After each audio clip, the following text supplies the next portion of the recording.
অবুঝ মনার বোঝ মানে না নবী, অবুঝ মনার বোঝ মানে না, যেতে চাই সেই মদিনা, মনের আশা পুরা রাব্বানা। মদিনায় যাইতে মন চাই কি চাই? আর যে বলে চাই কি চাই না? একটু বলেন না। অবুঝ মনার বোঝ মানে না নবী, অবুঝ মানে না নবী, যেতে চাই সেই মদিনা, মনের আশা পুরা রাব্বানা। বল না মনের আশা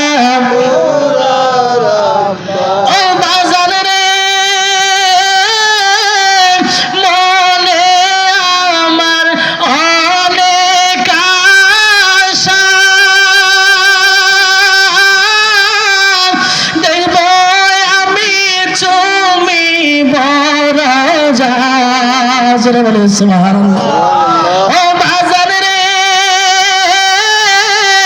মনে আমার অনেক আশা,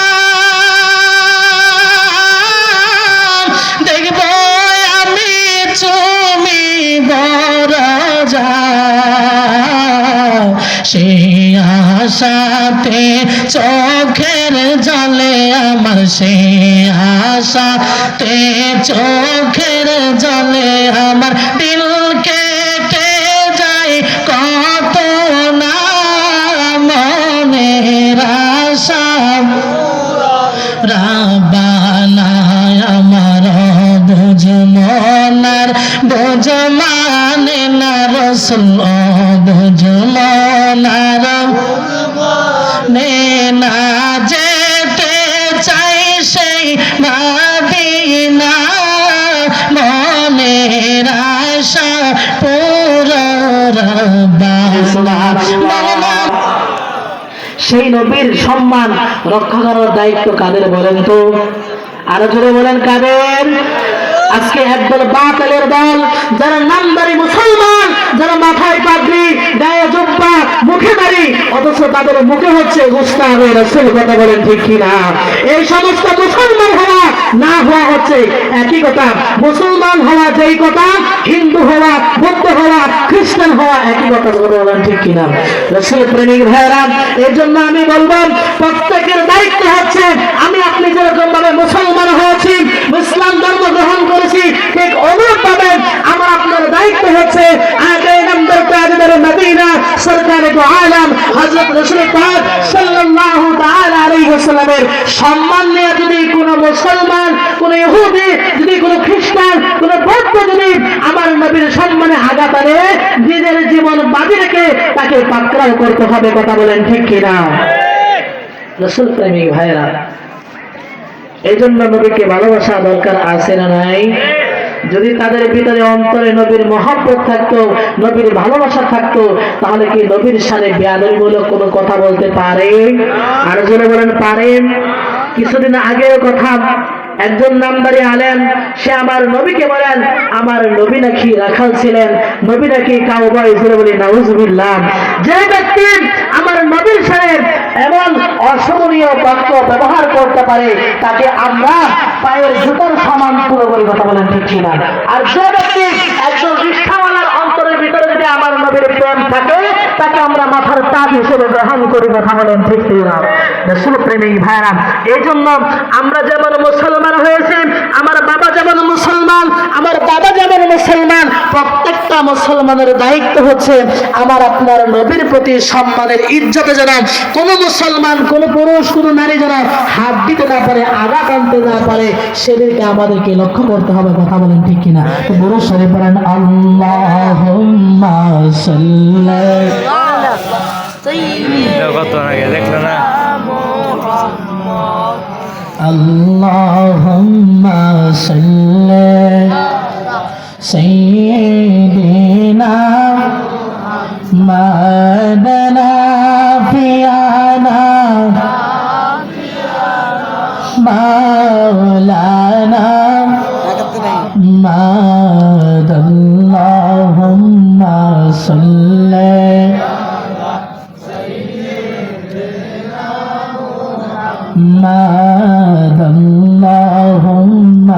সাল্লি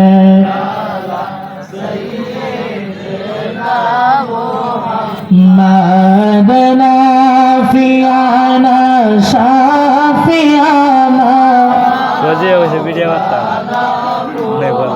মার দয়াল নবী এতিম ছিল এতিম রে কেউ মেরো না বল দয়াল নবী এতিম ছিল এতিম রে কেউ মেরো না রে এতিম কে করিলে আদর নবী পাইগ সন্তনা আল্লাহুম্মা সাল্লি আলা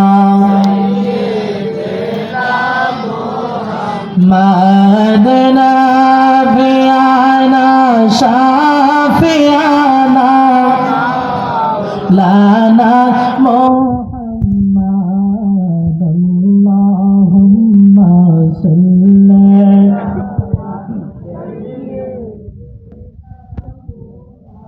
মাদনা বিয়ানা শাফিয়ানা মাওলানা চিৎকার মেরে বলেন মারহাবা আরো জোরে বলেন ইয়া রাসূলুল্লাহ উচ্চ আওয়াজে বলেন ইয়া রাসূলুল্লাহ মুসলমান গভীর মনোযোগ যে কথা বলতেছিলাম অন্তরে যদি নবীর মহব্বত না থাকে নবীর ভালোবাসা না থাকে নবীর প্রতি যদি তাজিম না থাকে নবীর প্রতি যদি সম্মান না থাকে যত বড় আলেম হয়ে যাই না কেন যত বড় বিজ্ঞ আলেম হয়ে যাই না কেন যত বড় মুফতি হয়ে যাই না কেন যত বড় মুহাদ্দিস হয়ে যাই না কেন ওই মুহাদ্দিসগিরি ওই আলেমগিরি কখনো আমার কঠিন কালে কাজে আসবে না কথা বলেন ঠিক কিনা যদি নবীর প্রেম যদি অন্তরে থাকে মুসলমান নবীর প্রেম যদি অন্তরের ভিতরে থাকে কলবের ভিতরে থাকে যখন আমি আপনি ইন্তেকাল করব যখন কবরের ভিতরে প্রশ্ন করা হবে ওমান নাবিয়ু কাউমান হাজার রাসূলু নবীকে যখন সামনে হাজির করে বলবেন এ বান্দা তুমি বলো এই ব্যক্তিটাকে তুমি কি চিনো কিনা তখন সাথে সাথে সেই প্রশ্নের উত্তর দিতে পারবে হ্যাঁ দুনিয়ার জমিনে আমি এই ব্যক্তির প্রেমিক ছিলাম এই ব্যক্তির আশিক ছিলাম জোরে বলি সুবহানাল্লাহ আরো জোরে বলি সুবহানাল্লাহ নবীর প্রেম ভালো লাগে না খারাপ লাগে আরো জোরে বলেন ভালো লাগে না খারাপ লাগে নবীর প্রতি ব্যক্তির অন্তরের ভিতরে প্রেম আছে যে ব্যক্তির অন্তরের ভিতরে নবীর প্রতি মহব্বত আছে কঠিন কালে ওই ব্যক্তিরা যদি ইন্তেকাল করে 60 বছর হোক 70 বছর হোক কঠিন কালেও আমার আল্লাহ বলে দিল যে ব্যক্তির অন্তরের ভিতরে আমার নবীর মহব্বত আছে আমি আল্লাহ বলে দিলাম কিয়ামত পর্যন্ত কাল হাসরের মাঠ কায়েম হওয়া পর্যন্ত ওই ব্যক্তির মরদেহ কবরের ভিতরে অক্ষত রেখে দেব আমি আল্লাহ জোরে বলি সুবহানাল্লাহ আরো জোরে বলি সুবহানাল্লাহ রাসূল প্রেমিক ভাইরা গবরে মনোযোগ আমার আল্লাহ বলেন কুল কুনতুম তুহিব্বুনাল্লাহ ফাত্তাবিউনি ইউহিব্বুকুমুল্লাহ ওয়া ইয়াগফির লাকুম যুনুবাকুম আল্লাহু গফুরুর রহিম আমার আল্লাহ ডাক দিয়া বলেন হে আমার নবী হে আমার হাবিব আপনি সারা দুনিয়ার মানুষদেরকে জানিয়ে দিন আমি আল্লাহকে যদি কেউ ভালোবাসতে চায় ও নবী তারা যেন আপনি রাসূলকে ভালোবাসে তারা যেন নবী আপনাকে মহব্বত করে আপনাকে তাজিম করে আপনাকে মহব্বত করলে কি হবে আমি আল্লাহ জানিয়ে দিলাম আপনাকে নবীকে যদি মহব্বত করেন আমি আল্লাহকে মহব্বত করা হবে আপনি নবীকে তাজিম যদি করেন আমি আল্লাহকে তাজিম করা হবে আপনার নবীর ভালোবাসা যদি অন্তরে প্রবেশ করা হয় আমি আল্লাহর ভালোবাসা অন্তরে প্রবেশ করা হবে আর যারা আপনার নবীর ভালোবাসা যে উম্মত আপনার ভালোবাসা অন্তরে প্রবেশ করলো তার জন্য তারা জিন্দেগীর গুনাহ আমি আল্লাহ মাফ করে দেব জোরে বলি সুবহানাল্লাহ জোরে সে বলেন আল্লাহুম্মা সাল্লি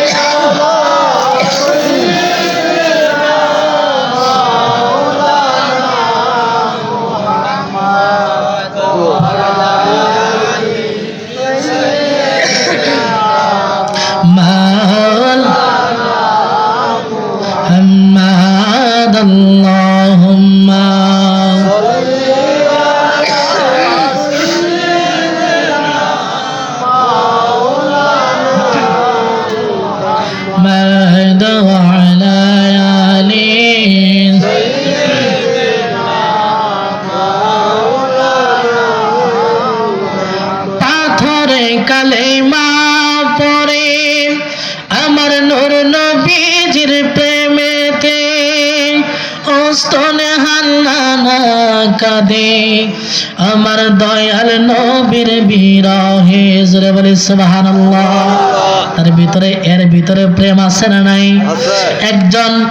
একজন ওস্তনে হান্নানা মরা খেজুর গাছ আমার নবীর প্রতি ভালোবাসা বুঝলো, আমার নবীর সম্মানের কথা বুঝলো, আমার নবীকে কিভাবে মহব্বত করতে হবে সেটা বুঝলো।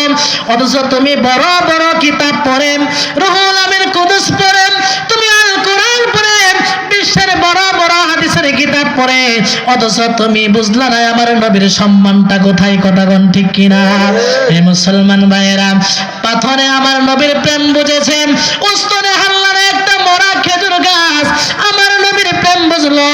অথচ এত বড় মুফতি হলাম, এত বড় মুহাদ্দিস হলাম, এত বড় আলেম হলাম, আমার নবীর ভালোবাসায় আমার অন্তরে প্রবেশ করলো না। কথা বলেন ঠিক কিনা?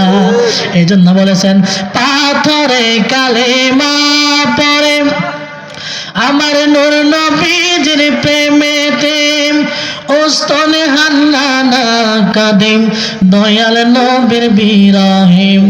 আঙ্গুল মুবারকের ইশারায় চন্দ্র দুভাগ হয়ে যায়, ওই নবীজি শুয়ে আছেন সোনার মদিনায়। আল্লাহুম্মা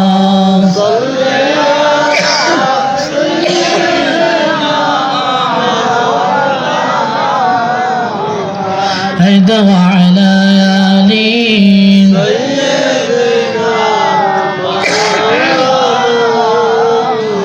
ماد اللهم صل على سيدنا محمد وعلى آله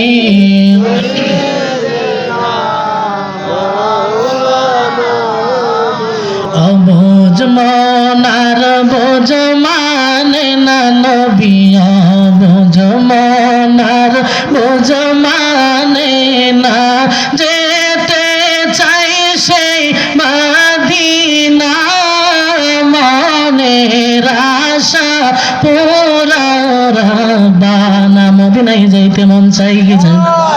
আরো যে বলে চাই কি চাই না? একটু বলেন না। ও বুঝ মনার বোঝ মানে না নবী, বুঝ মানে না নবী, যেতে চাই সেই মদিনা মনের আশা পুরা রাব্বানা। বল না মনের আশা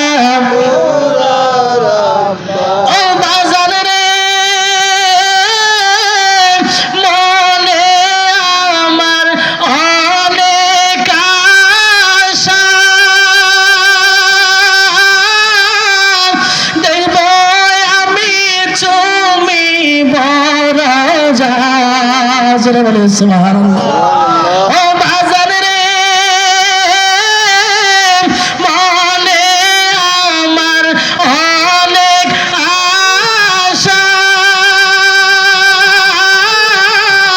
দেখব আমি তুমি বড় যাও, সেই আশাতে চোখের জলে আমার, সেই আশাতে চোখের জলে আমার দিল কেটে যায় কত না, মনের আশা রাব্বানা আমার বোঝ মনার বোঝ মানে না রাসূল, বোঝ মনার নে না, যেতে চাই সেই মদিনা মনের আশা পুরা রাব্বানা। বল না মনের আশা, জোরে বলেন ইয়া রাসূলুল্লাহ। মুসলমান, যে কথা বলতেছিলাম, একজন পাগল হয়ে আমার নবীর মহব্বত বুঝলাম, একজন উস্তনে হান্নানা হয়ে একটা মরা খেজুর গাছ হয়ে আমার নবীর প্রেম বুঝলাম, অথচ বড় বড় আলেম হয়ে বড় বড় কিতাব পড়ে বড় বড় হাদিসের কিতাব পড়ে আমি আপনি নবীজির মোহাব্বত বুঝতে পারলাম না। তার মানে বুঝতে হবে এরা আসলে আমার নবীকে ভালোবাসতে চায় না, এরা আমার নবীকে হাই প্রতিপন্ন করার জন্য, এরা কোরআন শরীফ এবং হাদিস দিয়ে আমার নবীকে সম্মান করার জন্য দুনিয়াতে উঠে বড় লেগেছে। কথা বলেন ঠিক কিনা? আরো জোরে বলেন ঠিক কিনা? এই জন্য মুসলমান ভাইরা প্রত্যেকের কর্তব্য হচ্ছে আমি আপনি যেরকম ভাবে সুন্নিয়ত দাবি করলে যেরকম ভাবে সুন্নি হওয়া যায় না, প্রত্যেকটা সুন্নি মুসলমান ভাই এবং বোনদের কর্তব্য হচ্ছে নবীর আকীদা, নবীর মহব্বত, নবীর ভালোবাসা যেমনি ভাবে আঁকড়ে ধরতে হবে, নবীর সম্মানকে যেন কোনো ব্যক্তি আঘাত আনতে না পারে সেই দিকেও আমাকে আপনাকে লক্ষ্য করতে হবে। কথা বলেন ঠিক কিনা? মুসলমান ভাইরা, আরবের মুসলমানরা, আরবের ছোট ছোট বাচ্চারা আমার নবীকে কিভাবে তাজিম করেছে, নবীকে কিভাবে মহব্বত করেছে, আরবের মানুষের তা বুঝতে পারলাম ওইখানের যুগে, তখনকার যুগে আরবের সময় নবুয়তের যুগে পড়ালেখা ছিল না, অথচ তাদের ভিতরে আমার নবীর মহব্বত ছিল। কথা বলেন ঠিক কিনা? অথচ এই বর্তমান যুগে বড় বড় পিএইচডি ডিগ্রি দ্বারা অর্জন করে অথচ আমার নবীর প্রতি ভালোবাসার কথাই যখন উঠে যায় তখনই তাদের গায়ের ভিতরে চুলকানি শুরু হয়ে যায়। কথা বলেন ঠিক কিনা? আরো জোরে বলেন ঠিক কিনা? আমাকে আপনাকে বুঝতে হবে এরা হচ্ছে গুস্তাখে রাসূল, এরা একমাত্র উদ্দেশ্য হচ্ছে আমার নবীকে দুনিয়ার জগতে কিভাবে হাই প্রতিপন্ন করতে হবে, তাদের চিন্তা মাথার ভিতরে এটা সবসময় থাকে। কথা বলেন ঠিক কিনা? জোরে বলেন না সুবহানাল্লাহ। রাসূল প্রেমিক ভাইরা, এই জন্য প্রত্যেকটা মানুষ, প্রত্যেকটা আলেম, প্রত্যেকটা মুসলমান নরনারীরা আমাকে আপনাকে দায়িত্ব গ্রহণ করতে হবে। যেমনি ভাবে মুসলমান মাথায় পাগড়ি পরলে, গায়ে জুব্বা পরিধান করলে যেমনি ভাবে মুসলমান হওয়া যায় না, ঠিক অনুরূপভাবে আমার নবীকে আপনাকে যদি মহব্বত করতে না পারেন ততক্ষণ পর্যন্ত আপনি আশিক রাসূল হতে পারবেন না। কথা বলেন ঠিক কিনা? হ্যাঁ মুসলমান বাবারা, গভীরে মনোযোগ। আমি সময় বেশি নিব না। যে কথা বলতেছিলাম, বড় আলেম হইয়া আমার নবীকে মহব্বত করতে পারলো না, আমার নবীকে তাজিম করতে পারলো না, অথচ আরবের ছোট ছোট বাচ্চারা আমার নবীকে কিভাবে মহব্বত করতে হবে, কিভাবে ভালোবাসতে হবে সেটা তারা শিখে গিয়েছিল। কথা বলেন ঠিক কিনা? হ্যাঁ মুসলমান ভাইয়েরা, 17 রমজান বদরের যুদ্ধ যখন শুরু হতে যাচ্ছে তার আগের ঘটনা, মদিনাবাসী যখন মক্কার নগরীর মানুষেরা আমার নবীকে মক্কা থেকে যখন মদিনায় তাড়িয়ে দিলেন, তাড়িয়ে দেওয়ার পরে আমার নবী যখন মদিনায় যখন চলে গেলেন, ছোট ছোট দুইটা বাচ্চা মাস এবং মুহাফিজ দরদি আমার নবীর কাছে আসলে বলেন, হুজুর আপনার বাড়ি কোথায় আমরা জানতে চাই। আমার নবী বলে, তোমরা জেনে কি করবে? না না, আপনি কোথায় থেকে এসেছেন, আপনি কোথাকার অধিবাসী আমরা জানি, আমরা জানতে চাই, আমাদেরকে বলেন। মাস এবং মুহাফিজ যখন আমার নবীকে প্রশ্ন করলো, হুজুর আপনার বাড়ি কোথায়? আমার বাড়ি মক্কায়। এখানে কি করেন? মক্কার মানুষ আমাকে যন্ত্রণা করেছে, নির্যাতন করেছে, তাই তোমাদের মদিনাবাসীর লোকেরা আমাকে মহব্বত করেছে, ভালোবেসেছে, তাই এসেছি। মাস এবং মুহাফিজ বলে, ইয়া রাসূলুল্লাহ, ইয়া হাবিবাল্লাহ, বেয়াদবি মাফ করবেন, মক্কার ভিতরে এমন কোন ব্যক্তি যে ব্যক্তিটা সবচেয়ে আপনাকে বেশি অত্যাচার করেছে, আপনাকে বেশি যন্ত্রণা দিয়েছে, আমরা জানতে চাই। আমার নবী ডাক দিয়া বলে, হে মাস এবং মুহাফিজ, তোমরা শোনো, মক্কার নগরীতে এমন একটা মানুষ আছে যে মানুষটা সবচাইতে বেশি আমি নবীকে অত্যাচার করেছে, আমি নবীর দুশমনি করেছে। সেই মানুষটা আর কেউ নয়, সেই মানুষটা হচ্ছে আমারই চাচা আবু জাহেল। জোরে বলে নাউজুবিল্লাহ।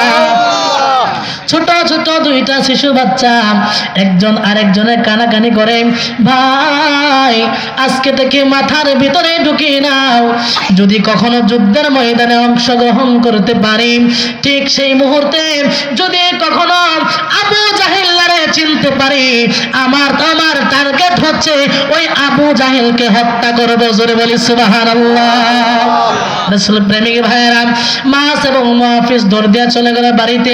কিছুদিন পরে যখন 17 রমজান বদরের যুদ্ধের ডাক আসলাম, আমার নবী মায়ার নবী দুজাহানের পারে কান্নারি সমস্ত মদিনাবাসীদেরকে এলান করে দিলেন, হে মদিনাবাসীরা, তোমরা যুদ্ধের জন্য তৈরি হও। যখন যুদ্ধের জন্য তৈরি হও, এই কথা যখন আমার নবী বললেন, মাস এবং মুহাফিজ দৌড় দিয়ে বাড়িতে গিয়ে দেখলেন মাস এবং মুহাফিজের মা ঘরের একটা কোণায় বসে বসে বিনায়া বিনায়া কান্দে। মাল ডাক দিয়া বলে, মা তুমি কেন বিনায়া বিনায়া কাঁদতেছো, আমরা জানতে চাই। মাস এবং মুহাফিজের মা ডাক দিয়া বলে, বাবারে, আজকে যদি তোর বাপ যদি দুনিয়ার বুকে জীবিত থাকতো, আমি তোদের বাবাকে যুদ্ধের ময়দানে পাঠিয়ে কাল কিয়ামতের হাসরের ময়দানে আমি আল্লাহর কাছে মুজাহিদের স্ত্রী হিসেবে ধারণ করতাম। জোরে বলি সুবহানাল্লাহ। তোরা যদি বড় হইতি, আমি কাল হাসরের ময়দানে মুজাহিদের মা হিসেবে আমি দাবি করতে পারতাম। কিন্তু মনে বড় আফসোস, মনে বড় দুঃখ, তোরা তো এখনো ছোট যুদ্ধে যাইতে পারবি না। আমি কি করব, তাই বিনায় বিনায় কাঁদতেছি।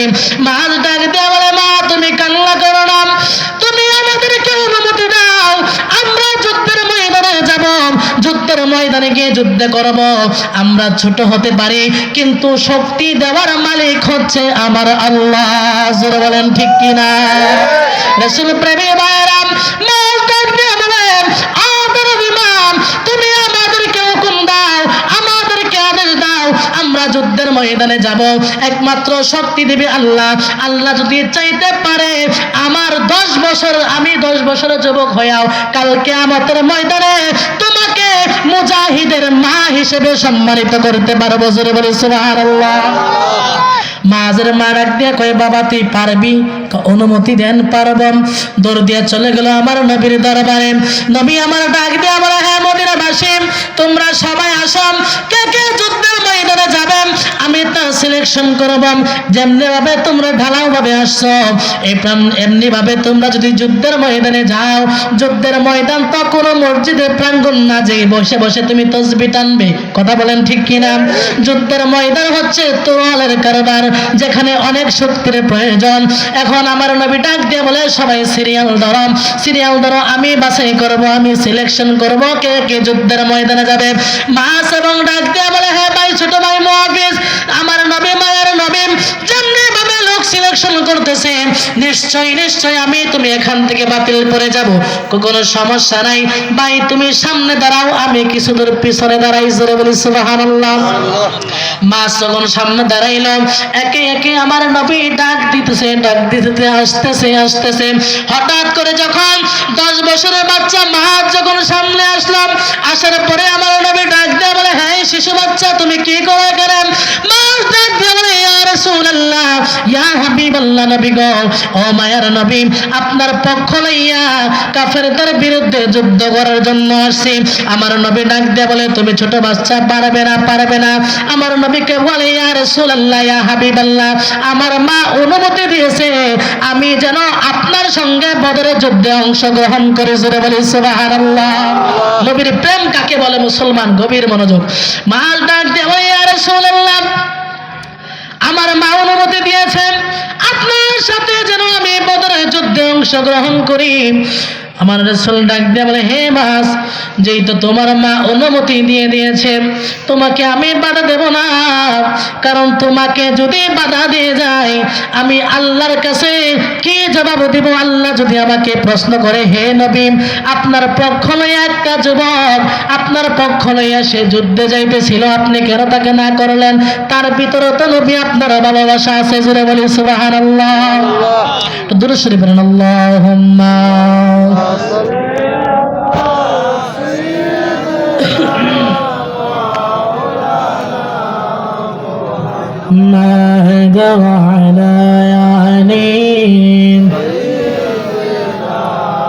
মাওলানা,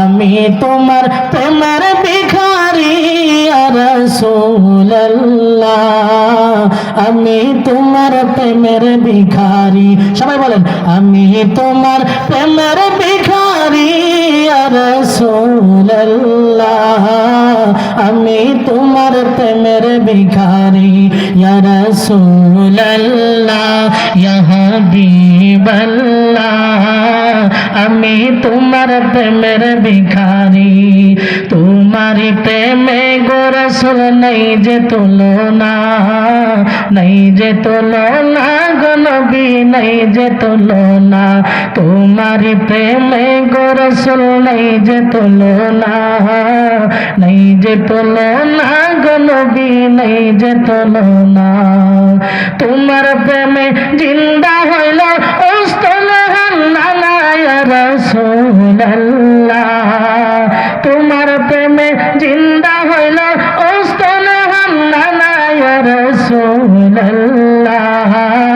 আমি তোমার প্রেমের ভিখারি ইয়া রাসূলুল্লাহ নবী আমি তোমার প্রেমের ভিখারি জোরে বলেন না সুবহানাল্লাহ উচ্চ আওয়াজে বলেন ইয়া রাসূলুল্লাহ আরো জোরে বলেন আল্লাহু আকবার সম্মানিত হাজিরিন মুআজ্জাজ মুহতারাম আমার সময় সংকীর্ণর কারণে আমার আলোচনা আর দীর্ঘায়িত করতে পারলাম না এখানে আমি আমার আলোচনা সমাপ্ত করলাম ওমা আলাইনা ইল্লাল বালাগ আসসালামু আলাইকুম ওয়া রাহমাতুল্লাহি ওয়া বারাকাতুহু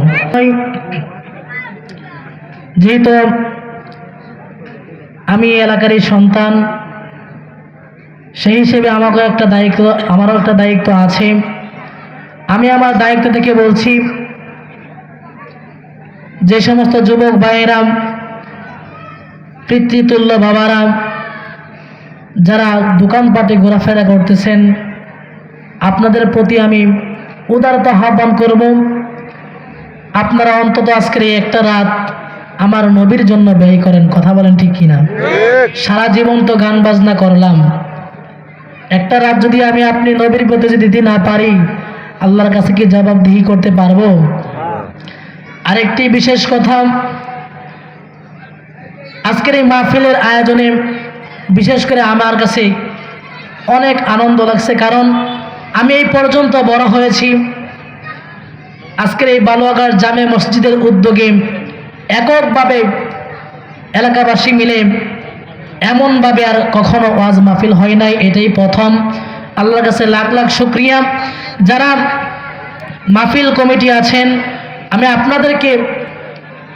আপনাদের কাছে আমার একটাই অনুরোধ ভবিষ্যতে যতগুলা বছর হায়াতের জিন্দেগি পাবেন আপনাদের কাছে একটাই অনুরোধ আপনারা যেন প্রত্যেকটা বছর আমার নবীর শানে আজিমুস শানের মাহফিল এই জান্নাতের বাগান যেন আপনারা সাজাইতে পারেন আল্লাহ যেন আপনাদেরকে সেই তৌফিক দান করেন সবাই বলেন আমিন আমরা এরকম ভাবে প্রতি বছর আহলে সুন্নাত ওয়াল জামাতের পক্ষ থেকে এলাকাবাসীর পক্ষ থেকে আমরা এরকম মাহফিলের আয়োজন করতে চাই কি চাই না আরো জোরে বলেন চাই কি চাই না আমাকে আপনাকে একটা কথা মনে রাখতে হবে হায়াতের জিন্দেগিতে কি করলাম না করলাম গান করলাম ঢোল বাজাইলাম বাদ্য বাজনা করলাম আল্লাহ কিন্তু এসবের হিসাব নেবে না নেবে আল্লাহ একটা জিনিস দেখবে আপনার ভিতরে নবীর মহব্বত আছে কিনা আপনার ভিতরে নবীর প্রেম আছে কিনা নবীর প্রেম ধরে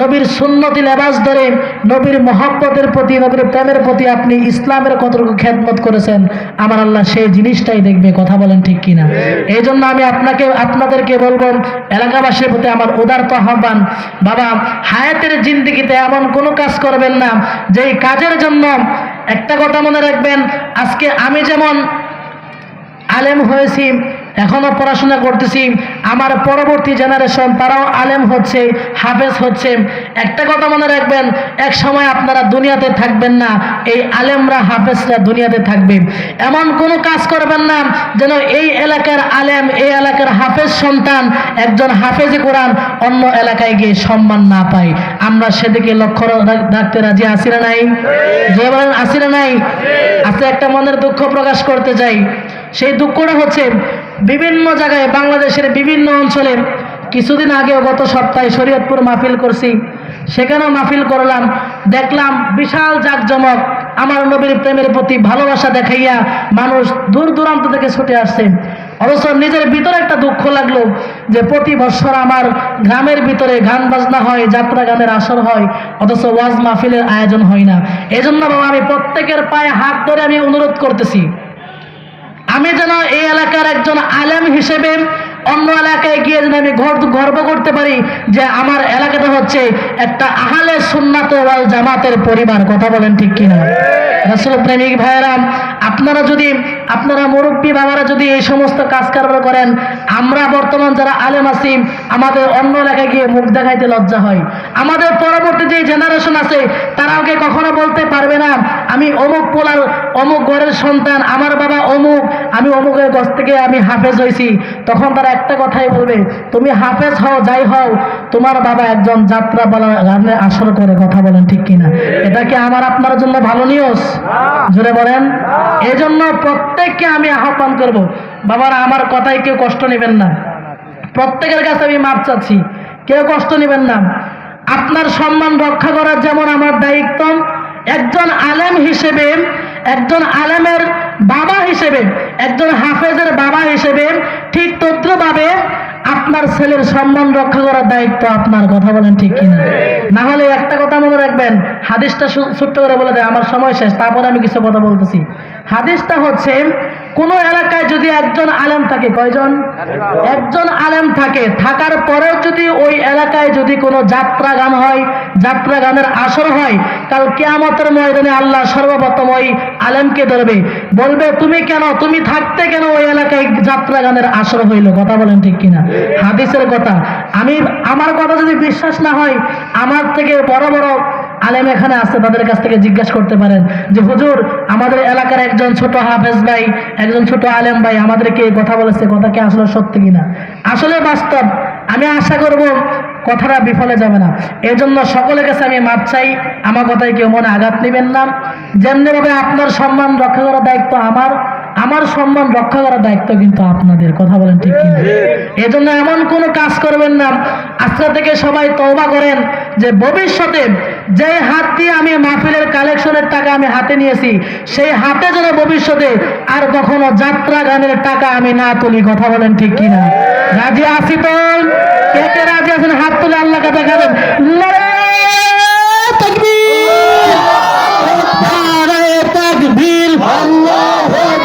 আল কোরআনের আলো, আল হাদিসের আলো, আহলে সুন্নাত ওয়াল জামাত জিন্দাবাদ, জিন্দাবাদ। গাউসুল আজম মজবান্দার জিন্দাবাদ, জিন্দাবাদ। নারে তাকবীর। আমি আবারও সবার কাছে ক্ষমা চাচ্ছি, আমার কথায় কেউ যদি কষ্ট পেয়ে থাকেন আল্লাহর রাস্তায় আমাকে মাফ করে দেবেন। কারণ এই এলাকারই সন্তান আমি, হয়তো আমি এলাকায় থাকি না, ঠিক আছে, এলাকায় আমি থাকি না, আমি কিন্তু দূর দূর আমি মাহফিলে যাই, আপনারা অনেকে জানেন না। কিছুদিন আগেও শরীয়তপুর, গোপালগঞ্জ, ফরিদপুর, যশোর, খুলনা, বাগেরহাট, অন্যান্য প্রত্যেকটা জেলায় আমার যাতায়াত আছে ইনশাল্লাহ। আপনাদের কাছে আমি দোয়া চাই, আমি যেন আপনাদের এই এলাকার সম্মান অন্যান্য এলাকায় আমি যেন তুলতে পারি, আমি যেন গর্ব করে বলতে পারি যে না, আমার এলাকাটা, আমার গ্রামটা হচ্ছে একটা আহলে সুন্নাত ওয়াল জামাতের পরিবার। আপনারা বিশ্বাস করবেন না, কিছুদিন আগে আমার মাদ্রাসা কমিটি আমাকে বলছে, হুজুর আপনার বাড়ি কই? আমি বললাম যে ময়মনসিং। ময়মনসিংহে বেশি একটা সুন্নিয়ত নাই। এটা আমার জন্য কষ্ট করো না? জোরে বলেন কষ্ট কিনা? আমার মাদ্রাসা কমিটি আমাকে বলে ময়মনসিং বেশি একটা সুন্নি মানুষ নাই। তো সেই দিকে লক্ষ্য করে আপনারা চলাফেরা করবেন, আমি যেন গর্ব করে বলতে পারি আমার এলাকাটা হচ্ছে একটা আহলে সুন্নাত ওয়াল জামাতের পরিবার। আমরা পরিবার হয়ে থাকতে রাজি আছি তো? সবাই বলি ইনশাআল্লাহ। ওমা আলাইনা ইল্লাল বালাগ। আসসালামু আলাইকুম ওয়া রাহমাতুল্লাহি ওয়া বারাকাতুহু। আলহামদুলিল্লাহ।